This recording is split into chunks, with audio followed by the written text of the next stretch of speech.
Saul wanted to Swiss cheese David bad, and every single time he tried to get David Swiss cheese, it did not work. David was the one Swiss cheese, and then David was Jesus, let me know, but they show no fish. Didn't say you found it, but she's still gonna hold on. Didn't say you found it, but she doesn't want. Hello everyone, welcome back to my channel. How y'all doing? Y'all doing good, period. Hi, my name is Ty and welcome back to my channel. So if you're new here, hello. I tell Bible story times, but like I tell it in the 2025 version so that we all understand what's going on. Because a lot of people be talking about, oh, the Bible is boring, blah, blah, blah. And it's like, no, you just don't understand it. And I used to be the same way. But now, I be understanding some stuff. So that's why I be, you know what I'm saying? I got to share what I know, okay, period. So, if y'all remember last week's video, last week we talked about the story of David and Goliath. And if you didn't already go watch that because there was a lot going on and I don't even know where to start.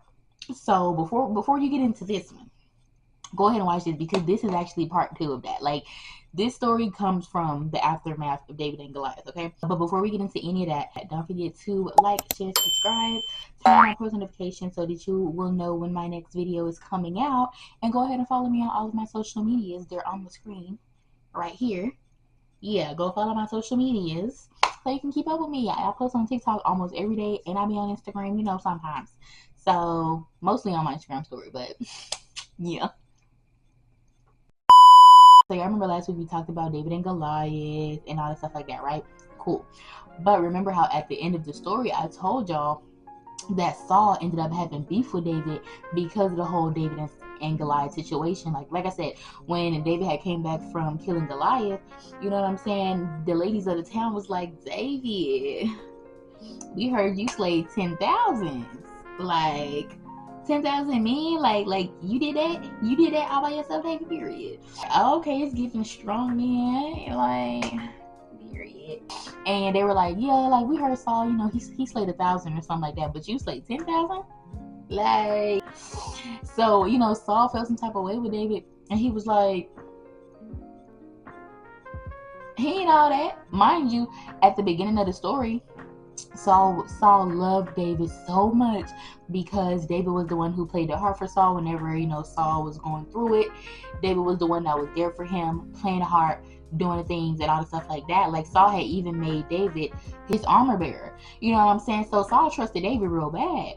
So, and that's the thing, it's not like David broke his trust, but the fact that David was getting more, you know what I'm saying, like David was getting more girls than Saul, and David was getting a little bit more recognition than Saul, and it was making it seem like David was like big man team, right? So Saul, he felt some type of way. He was like, he ain't even all that. So that's basically a summary of the last video. Now we are in 1 Samuel chapter 18 through 20, I believe. Okay, so 1 Samuel chapter 18, it says, now it came about when he had finished speaking to Saul that the soul of Jonathan was knit to the soul of David, and Jonathan loved him as himself. So basically, Jonathan is Saul's son, right? So it was saying that after Jonathan had talked to his dad, him and David were locked in, like they were homeboys for real. They loved each other real bad, like they were homies for real. So it says, Saul took him that day and did not let him return to his father's house, meaning Saul didn't let David return to Jesse's house. Then Jonathan made a covenant with David because he loved him as himself. Jonathan stripped himself of the robe that was on him and gave it to David with his armor, including his sword and his bow and his belt. So David went out wherever Saul sent him and prospered. And Saul sent him over the men of war, and it was pleasing in the sight of all the people and also in the sight of Saul's servants. It happened as they were coming, when David returned from killing the Philistine, that the women came out of the cities of Israel singing and dancing to meet King Saul with tambourines, with joy, and with musical instruments. The women sang as they played and said, Saul has slain his thousands and David his 10,000s. Then Saul became very angry, for saying this displeased him, and he said, they have ascribed to David 10,000s, but to me they have ascribed thousands. Now what more can he have but the kingdom? Saul looked at David with suspicion from that day on. So Saul was like, no, okay. it's already messy. So basically, right, Jonathan and David, they homeboys, they go together real bad. It says in the Bible that Jonathan loved David as himself. Now remember, the spirit of God was on David and it had left Saul. Like, so God's spirit was no longer on Saul, but God had sent an evil spirit to terrorize Saul. So whenever the evil spirit would come onto Saul, David was the one who would play the harp and he would soothe it and like soothe Saul and basically drive the spirit out with music. One day, the same thing happened. You know, the evil spirit came on Saul and David was playing his harp as usual, right? This particular day though, Saul had a knife in his hand. Saul thought in his mind like, oh yeah, I'm gonna just pin David to the wall like with the spear. So well, let's say the knife, like with the knife. So he like, yeah, I'm gonna get him. So he threw the knife to try to, but David was like, oh, you know what I'm saying? Like David dodged it. He was like, ah. So it said that David dodged it twice and got up out of there. Okay, he got up out of there. And when Saul saw that, he was like, oh, he was then instead of being jealous, he had gotten scared of David. So now it's so not only was he jealous, but now he's scared of David. So Saul, like he saw that the spirit of the Lord was on David, and he was like, oh, okay, I'm gonna keep you. Okay. And then it says, therefore Saul removed David from his presence and made him the commander of the army, basically. So Saul was like, look, get out, because he different. If he could dodge that twice, oh, he different. You know what I'm saying? I'm gonna need you to get out, pack your stuff. When Saul kicked David out, the people of the city already loved him. So it was just like, you know what I'm saying? Like they weren't tripping off that. They were like, baby, that's David. For him, we gonna do with it. Like, you know what I'm saying? Like he can get whatever he wants. So then Saul starts coming up with little plans, little schemes to try to David, right? He was like, you know what? I'm gonna make him my son-in-law. Saul had two daughters in this story. One was Merab and the other one was Michal. So his first daughter, Merab, Saul was like, yeah, like I'm gonna give you my daughter. All you have to do is get a man to her and you can have her. And David was like, me? Like who am I and who is my family that I'm worthy enough to be your son-in-law? I'm just little David. Like who am I? So he actually didn't even marry his first daughter. Like he didn't even marry Merab. I don't know. So Saul had a different daughter, Michal. We're gonna call her Michal. It's spelled Michal. Michal. So Saul thought that he could get his second daughter Michal to trap David. He wanted David to marry her, but he wanted her to be like a trap for him so that he could try to, David. Saul knew what he was doing. He was like, Saul didn't want to be the one to kill David, so he was trying to get David to get killed by the Philistines. Like, he knew what he was doing. But, once again, Big G was looking out for David, so you can't now. It ain't gonna work. No weapon formed against him shall prosper, and every tongue that rises up against them will fall. Period. Okay. Saul was trying to use his second daughter, to trap David, which it didn't even work because his daughter was in love with him. So yeah, take that, Saul. Saul didn't want to kill David himself, so he wanted to get the Philistines to kill David. So that's why he kept sending David back and forth. Like, even though David had already defeated Goliath and everything, he kept sending David to go back and forth with the Philistines so that the Philistines could kill him, but it still wasn't working. Like I said, Saul wanted David to marry his other daughter. David was like, once again, I'm just David. Like, he was like, I ain't got no money. And, like the people, the people know me, but, I ain't really just got it like that.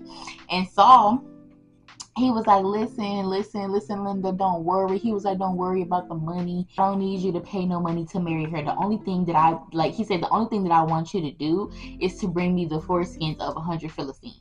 Do what you got to do. Bring me their foreskin and you can have my daughter. Like I said, he was trying to set David up so that he can get killed by the Philistines. It was basically David versus 100 Philistines. You know what I'm saying? And he was like, clearly they're going to get him. David was like, bet. He said, that's all I gotta do is kill 100 Philistines and bring you their foreskin. And you know what's funny? Imagine somebody unalives you and then takes your foreskin. Like, why would you? Because remember how in the last video David was talking about Goliath, and David was like, yeah, this uncircumcised Philistine, uncircumcised Philistine, uncircumcised Philistine, uncircumcised Philistine, blah, blah, blah, blah, blah. So it's just so funny consistently. It's funny because it's like Saul is like, yeah, go kill him, but then circumcise him. Like, what? What is we talking about? Like, what is we like? What? The funny thing is, David, he took his men, they went out to battle. Not only did David win and he got 100 foreskins from the Philistines, he actually doubled it. He got 200 foreskins from the Philistines. David was like, listen, that girl's gonna be my wife. He said, you asked for 100. Don't even worry. I got you 200. Period. Look, then when all of that happened, Saul started hating on David even more. It says in verse 26, it says when Saul saw and knew that the Lord was with David and that Michal, his daughter, loved him, then Saul was even more afraid of David. Thus, Saul was David's enemy continually. Saul was like, bro, we have beef real bad. It says Saul was David's enemy continually. He said, I don't want peace, I want problems. Like Saul wanted that round with David every single time, but like it's like he wasn't even trying to, you know what I'm saying? Like Saul, he was like, nah, I ain't gonna kill him. I'm gonna get the Philistines to do it. Whole time, David and his boys just completely did their business with 200 Philistines and brought you back the evidence. They brought back the foreskin for the evidence, y'all. I'm trying not to yell right now because it's literally almost 1 a.m. Saul wanted to Swiss cheese David bad, and every single time he tried to get David Swiss cheese, it did not work. David was the one Swiss cheese and them. David was Swiss cheesing them left and right, and then not only did he Swiss cheese them, but he circumcised them and brought back their foreskin to the Saul as proof. Like what? Like, y'all, the Bible has some gangsters. Like they were getting down. They were not playing. These men did not come to play with them. And that's just chapter 18. Okay, chapter 19, it says, David protected from Saul. So it says, now Saul told Jonathan, his son, and all his servants to put David to death. Saul was like, off with his head. Get him. He don't need to come back to me breathing. Saul was mad, okay? But remember when I said, like, even though Jonathan is Saul's son, Jonathan and David is homeboys, baby. They is rocking together. They bad boys, ride or die at this point. Like, anyways.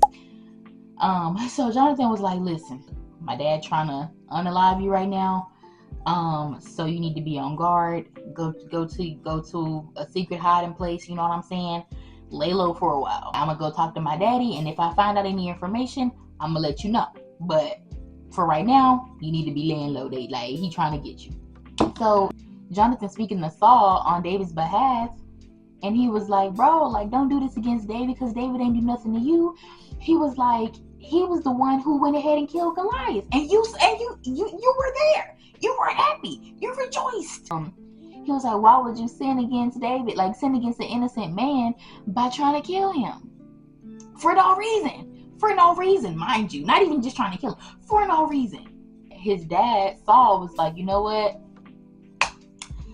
You right. You know what? I ain't gonna do it to him. Whole time, Saul is lying. Okay? Mind you. He's lying. He just want David to get back comfortable with him and to drop his guard again so that he can, you know. So Saul talking about, yeah, like, you know what, let's go ahead and squash the beef. It ain't that deep, blah, blah, blah, blah.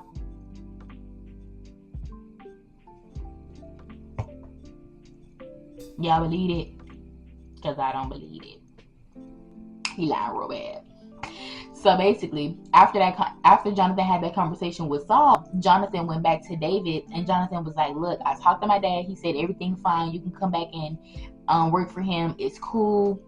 Beef has been squashed, right? Right. So David, he ended up going back to Saul the next day.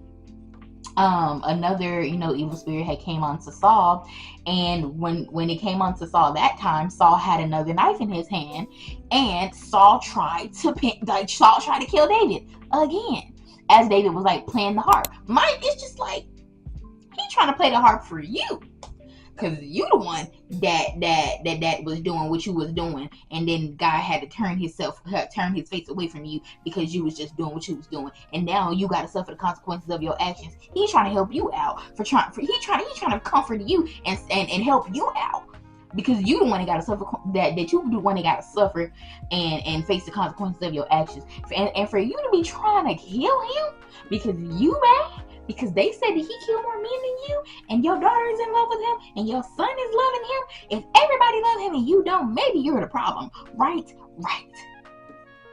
Maybe you should do some soul searching.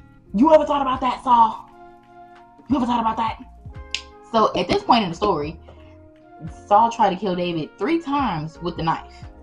Right? He tried to set him up against the Philistines when he was trying to marry Marah, and then he tried to set him up again when he was trying to marry Michal. That's 5 times that Saul tried to set this man up.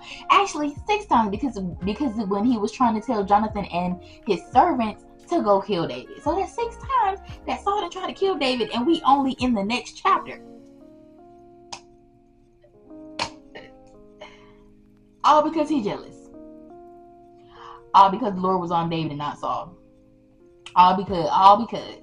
Like, you gotta watch out. You gotta watch out for them people who might be envious and jealous of you and scared of you and all this other stuff. Like, just envious and jealous. He was scared because the Lord was on him. But you gotta watch out for them people who be jealous and envious, baby. Because listen, sometimes it can be a complete stranger, and sometimes it can be somebody that you live with. Baby, it said David fled and escaped that night. Period. So he went home, to his wife. And his wife was like, nah, baby. His wife was like, baby, you gotta go. He was like, if you try to stay here tonight, you're gonna be dead in the morning. Like, they're coming for you, basically. So David, he fled, right? So then Saul sent his servants to David's house so that they can go kill David. But his wife was looking out. So his wife basically made like a makeshift, like, y'all know how like in the movies, whenever somebody sneak out, but they try to make it look like they still in the bed, so they put like pillows and all that stuff to make it look like it's them. That's basically what she did for David. So when Saul's servants had came to her house and they were asking for David, she was like, oh, he's sick. He can't come outside. He's sick. He can't. And then Saul, he sent his servants and was like, go to his house, bring me his bed. Like, if you got to pick up the bed, that's fine. Go get him. When they brought him back, that's when Saul saw that it was fake and David wasn't in the bed. So he asked his daughter, he was like, why did you lie to me? And David's wife, Saul's daughter, was like, he said, let me go. Like, he told me to let him go. Like, why are you trying to kill him? Good looking out for your husband, girl. Yeah, David escaped and went to Samuel at Ramah and was like, bro, this man trying to kill me. So him and Samuel, they went and stayed in Naoth. So Saul sent some messengers to go take David, but it says that when they went to go get David, they saw Samuel and everybody, like they saw Samuel and like the other prophets, and they were prophesying and everything like that. So the messengers that Saul had sent to go get David the first time, basically the Holy Spirit went on to them, and they also started like praying and prophesying and stuff like that. So then Saul had sent some more people to go get David, and the same thing happened. Holy Spirit came and did what he was supposed to do, and they started prophesying. So then Saul sent some more people to go and get him, and the same thing happened. Everybody just prophesying, praying and everything. So then Saul was like, you know what, don't worry about it. You want something done, you got to do it yourself. So Saul went ahead. He was like, I'm gonna go get him. I'm gonna go find him, right? And the same thing happened to Saul. But baby, it says in verse 24, it says he also stripped off his clothes, and he too prophesied before Samuel, and lay down naked all that day and all that night. Therefore they say, is Saul also among the prophets? They were like, is Saul a prophet? Or is he over there with the prophets? Because I went down there and he ain't had no clothes on and he was prophesying. So like, what are we doing here? What's going on, guys? So now we are in 1 Samuel chapter 20. So basically, like I said, Saul, he was butt booty naked prophesying with the other prophets, right? So while Saul was, getting down doing his thing, David ended up running away from that area. So David go to Jonathan and he's like, bro, what did I do? Like, what's up? Like, why is your dad trying to kill me? And then Jonathan was like, my dad don't make no decisions, whether it's big decisions, small decisions. He don't know none of that. Like, he don't do none of that without first letting me know. So if he was trying to kill you, I would know about it. So he definitely not trying to kill you. And plus, he already told me that he wasn't gonna kill you. So what? But David was like, no, he definitely is. David was like, he knows that we're friends, and he knows that, you know what I'm saying, we locked in. Like, your dad already told everybody to not tell you about his plan because he knows that you're gonna be sad about it. But he was like, but trust me when I say he out to get me. David said, truly as the Lord lives and as your soul lives, there is hardly a step between me and death. So David was like, trust me, as sure as the Lord above is living and is living, and as sure as you living and I'm living, he trying to get me. David was like, there is but a step. There is barely a step between him and death. Like, Saul trying to get him, right? So then Jonathan was like, all right, look, whatever you say, I'm gonna do it. What do you need me to do? So basically they had came up with this whole plan, right? So the next day was supposed to be the start of like the new moon feast, and David was supposed to be having dinner with Saul. David was like, look, he's not gonna go to the dinner. He's going to go and hide in the field instead. He was like, if Saul asks about where, if Saul asks Jonathan where David is, tell your dad, like, if he asked about me, that I went back to Bethlehem for like the yearly sacrifice that my family has to partake in, all the stuff like that. And David was like, if your dad, like, if he's not mad, then that means he's not trying to kill me. But if he gets mad, just know he's trying to get me. So Jonathan was like, okay, bet. Now David was like, now how am I gonna know if it's safe or not? So Jonathan and David came up with this whole scheme. Jonathan told David to hide behind a stone, like easel stone. And he was like, I'm gonna shoot 3 arrows at the stone, and I'm gonna send a little boy to go and get the arrows. He said, if I tell the boy that the arrows are right next to him, that means you can come back. That means he isn't trying to take you out the game no more. But he's like, if I tell the little boy that the arrows are beyond him, then that means you have to go away because Saul's trying to get you. The first day of the feast comes and David wasn't there. So in Saul's mind, he's like, oh, like maybe he's just sick, he probably ain't, he probably just sick. So Saul, he lets it go, right? Now the second day of the feast, Saul, he sees that David is not here again. So Saul asked Jonathan, he like, hey, yo, where David at? Like, he wasn't here yesterday. I ain't say nothing about it. But today he ain't here either. So what's up? Like, what's tea? And Jonathan was like, oh yeah, I forgot to tell you, but David had asked me if he can go back, to Bethlehem because his family had the yearly sacrifice, so he had to be there for it. And it says Saul got mad. Saul got real mad, okay? Baby, Saul cussed Jonathan out. It says in the Bible it says, he said, you son of a perverse, rebellious woman. But in 2025, it would have been like, you son of a... So Saul was like, you son of a...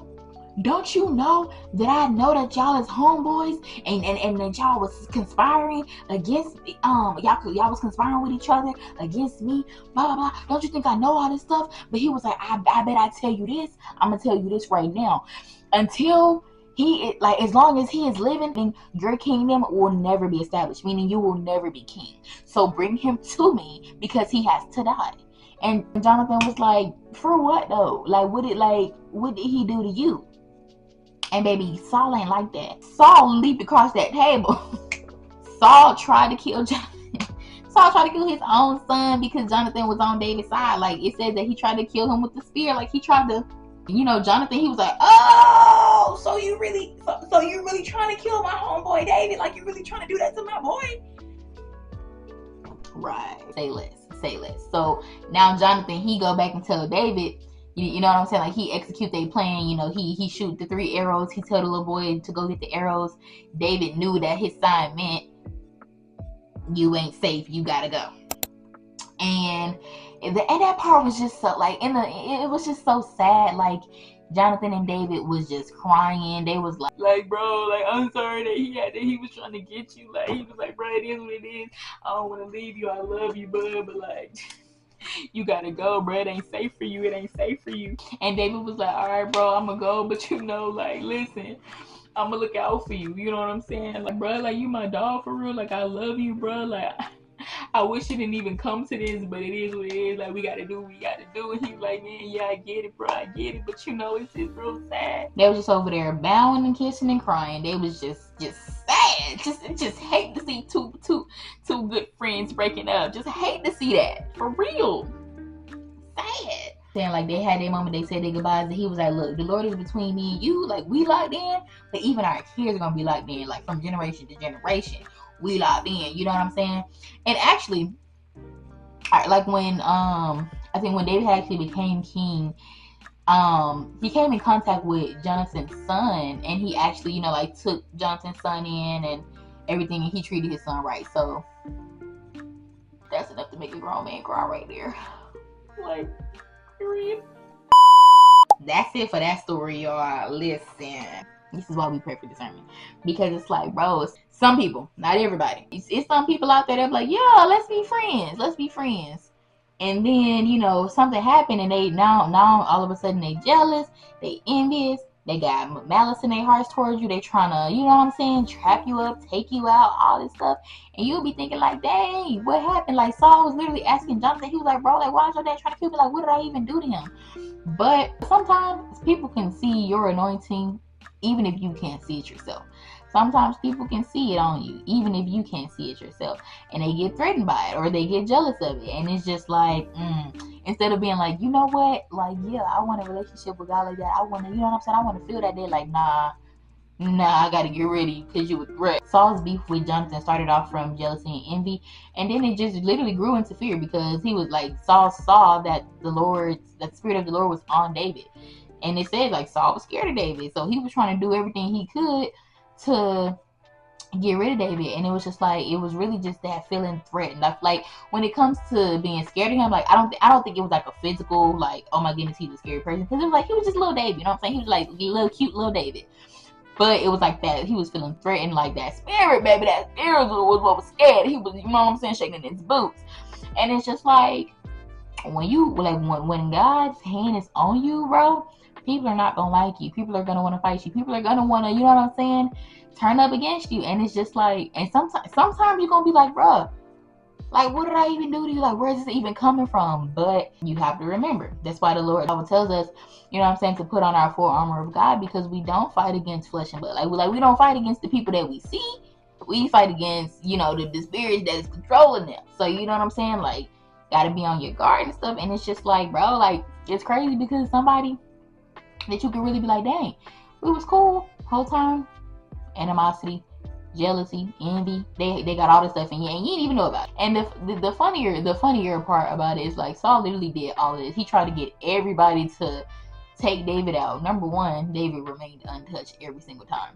But number two, even his own, like, Saul's son Jonathan and Saul's daughter, Michael, whatever her name is, like, the daughter that married David, he was like, you know, like, Saul was looking at his kids like, how can y'all betray me for this boy, this little boy that y'all just met? Like, I'm y'all daddy, and y'all betraying me for him?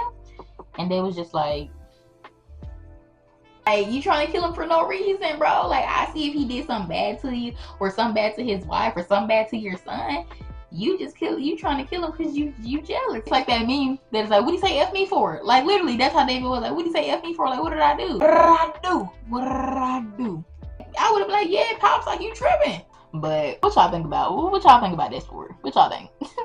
Y'all let me know. If you ever read this, let me know what was going through your mind when you was reading it.